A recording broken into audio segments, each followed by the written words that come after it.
Welcome back to GameSpot's continuing coverage of E3 2014. I've made the transition. GameSpot stage over there, Samsung stage over here. And we're nearly done. We got about, I don't know, 4 or 5 hours left. We still got a bunch of great games coming up. Air Mech Arena, Nosgoth, Codename Steam, which was announced by Nintendo yesterday. But I'm very happy to be joined by John Needham, head of Lionhead. Sir. Great to be here. Nice Thank you to very meet much. you. Fable Legends, you guys have been showing it off. I think you did a good job of explaining it at the conference on Monday. At the keynote. But for the folks who don't know anything about this game, how is it different from the Fable games they've seen in the past? We're calling it a multiplayer online quest adventure game. So it features 4-player co-op as heroes against the villain player who's a real player masterminding the game against the heroes. So you are playing as one individual person, but you're teaming up with 3 other human characters. Yeah, or human characters, or you can play the game single player as well with AI companions and an AI villain. Or you and I could go in and we could play with 2 AI companions and an AI villain. Any combination works. So you could you go in and just be the villain?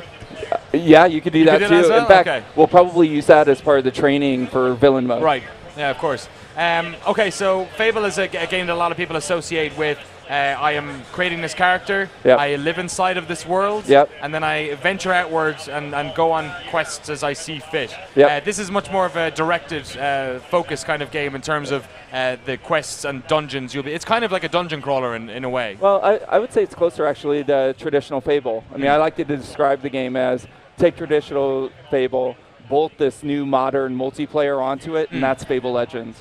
So there is a narrative in the game, an arcing storyline.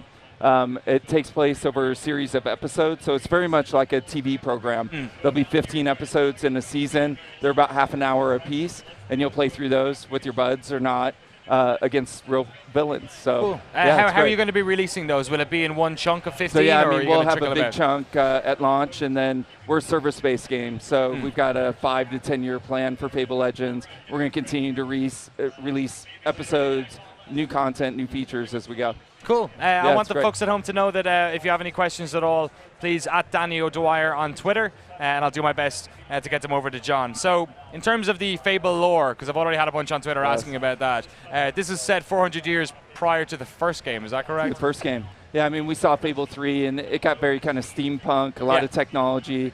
We wanted to take it back to a time in the history where there was a lot more magic. The world was a lot darker, more dangerous. Heroes had to band together and go out and adventure together in the world. And it's kind of the whole storylines around the rise of the heroes in the Fable universe.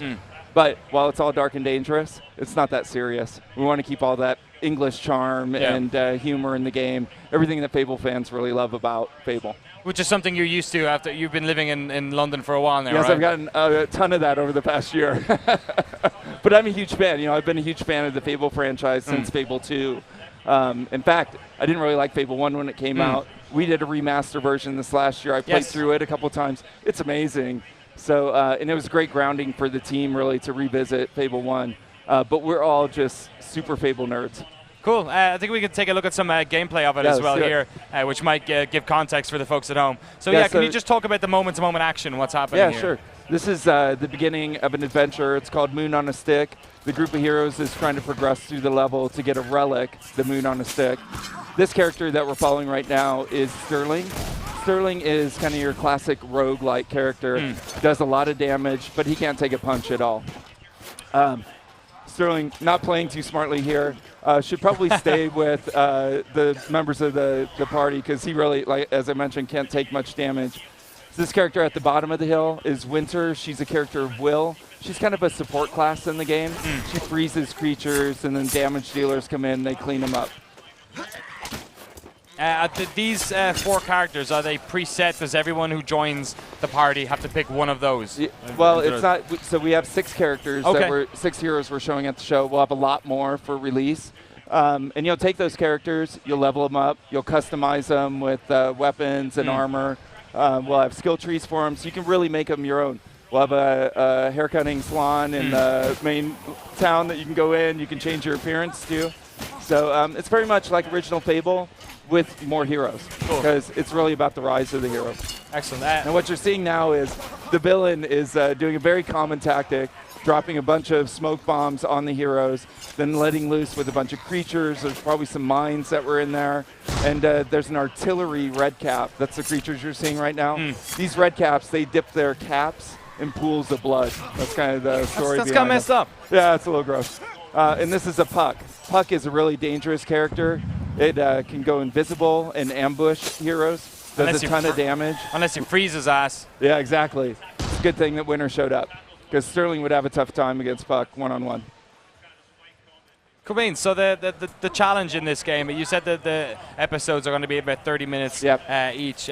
What does that present in terms of replayability and difficulty? Yeah, I mean, that is the great thing about the villain mode. So the villain, you'll see it in a second, lays down all the creatures in the map, can take the creatures and target certain heroes, has abilities like being able to raise and lower gates and separate the heroes from their group. So a lot of different variety, of experience when you go in. And plus, we'll have a bunch of heroes, different combinations to go play through these adventures. There'll be a lot of loot drops that you'll be getting as you play through them. Excellent. So a ton of replayability. I'm getting a bunch of questions in already. I just want to get through a couple of them here. James is asking, what platforms is this out on? It obviously looks gorgeous, but I know Surface is involved as well. Xbox One, we're really focused on right now. The power of the box, we're using Unreal 4. We actually had Tim Sweeney from Epic out to the studio like 6 months ago, because we're one of the earlier developers on Unreal 4. Yeah. He said we had the best foliage he's ever seen. So we're very proud of our foliage. I bet he says that to all. When Tim Sweeney says that, so there won't be any 360 version of Fable Legends? No, okay, no, cool. It's Xbox One. And then, for instance, the villain stuff, can that be done on Xbox One as well, or is that exclusively for Surface? In fact, we're trying to build a couch client as well for villain. Okay. We don't have a solution yet, but we'll have it by the time we get to launch, where a player can play on the couch as villain on a mobile device against someone sitting in the room playing a hero on their Xbox One. Excellent. So this mode, just real quick, this is the villain perspective. So it's very top-down perspective, kind of RTS style. Isometric. You can see him moving creatures around the map. And the interface, this was tricky actually, trying to map RTS-style controls to a controller. And we went through a few iterations, and I think we've come up with something that's pretty great and easy to learn. So on the left-hand side, you see the heroes. They're all on the D-pad. On the right-hand side are the creatures. They're on the face buttons. So you can select a hero with the D-pad, then select creatures, and the creatures will attack that hero. So it's one of the tactics that a villain can use to try to wear the heroes down. And this game is it's a game of attrition. So the villain, they have a bunch of creatures. They're just trying to do as much damage to the heroes as they can until the final engagement, where the big monster comes out and hopefully the villain, or not, the villain kills the heroes. I'm getting a sort of, perhaps it's appropriate, I'm getting sort of a Dungeon Keeper vibe. Totally. Considering Lionhead's pedigree. Exactly. Deep in our heritage. You can call this kind of a Lionhead mashup, right? Yeah. We're taking all of our experience in God games and Fable, and we're mashing them together. I've got a bunch more questions here. It feels like everyone is asking a question that I was asking when I was watching the trailer. And Moneystick, I'm going to give a shout out today on this one. Will there be any chicken chasing or chicken kicking? So we have this town, Bright Lodge. It's the central hub in the world. It's gorgeous. You'll be farting, doing emotes on other NPCs and people, real people too. We're going to have your friends flowing through Bright Lodge. Chicken kicking, it's all there. All those classic kind of Fable tropes that you want. I don't think there was a chicken kick in the trailer, though. There wasn't. We're saving that. Was that intentional? We're saving that. Because everyone walked past the chicken, and I was like, here it comes, here it comes, here it comes. No. All right. We have some next-gen chicken kicking that we'll be announcing soon. Tim Sweeney says it's the best chicken kicking he's seen in Unreal before. Exactly. So Bright Lodge is... it's really cool. It's a social hub. We'll have mini games there that players can play. It's kind of the place they can go chill out. All the simi elements that you love about Fable will happen there. And you'll have a ton of NPCs with character like you're used to. Be picking up local barmaids in the pub there, doing all that sort of thing, which I particularly love. Will you have a house or anything like that? That's another sort of staple. We haven't figured out housing yet. Obviously, we want to do that. That's a big part of the Fable experience as well. It'll come at some point. But a cool thing is, with your friends being in the game, they'll actually flow through your Bright Lodge. That's where you'll group up and you'll go out on adventures together. And that all happens in the cloud. So it's one of the cool things working on Xbox One. They have this amazing live and cloud infrastructure that we can use for features like that. Excellent. John Needham from Lionhead Studios, an absolute pleasure having you on the show for Fable Legends. When is it out? And again, on what platforms? So we are platforms? going into beta this fall. Go to fablelegends.com, sign up, and when the game's awesome, we'll release. Awesome. So much designer pedigree. We've got Andrew Zabaki up next with Grey Goo, of course, the Westwood veteran himself. But stick around. We'll be back with that in about 5 minutes' time. And I believe Lisa is checking out Destiny.